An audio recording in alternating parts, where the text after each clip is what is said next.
গুম বিরোধী আন্তর্জাতিক সনদে যুক্ত হচ্ছে বাংলাদেশ।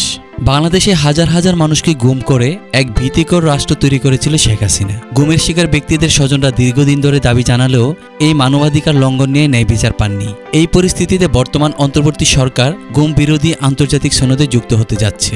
সূত্র জানিয়েছে, গত 15 বছর ধরে গুম বিরোধী সনদে বাংলাদেশের যুক্ত হওয়ার তাগিদ ছিল, কিন্তু আওয়ামী লীগ সরকার তা এড়িয়ে যাচ্ছিল।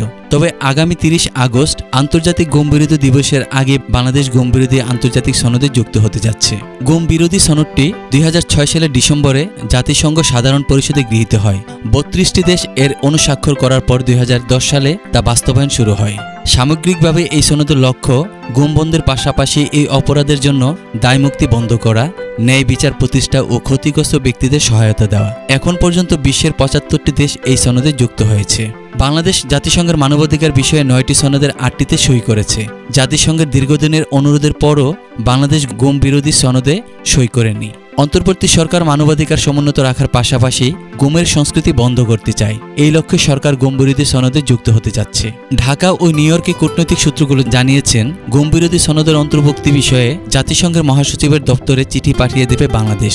সনদটি জাতিসংঘের মানবাধিকার পরিষদের, তাই পরবর্তী পদক্ষেপের বিষয়ে জাতিসংঘের মহাসচিব চিঠিটি জেনেভায় মানবাধিকার বিষয়ক হাইকমিশনারের দপ্তরে পাঠাবেন।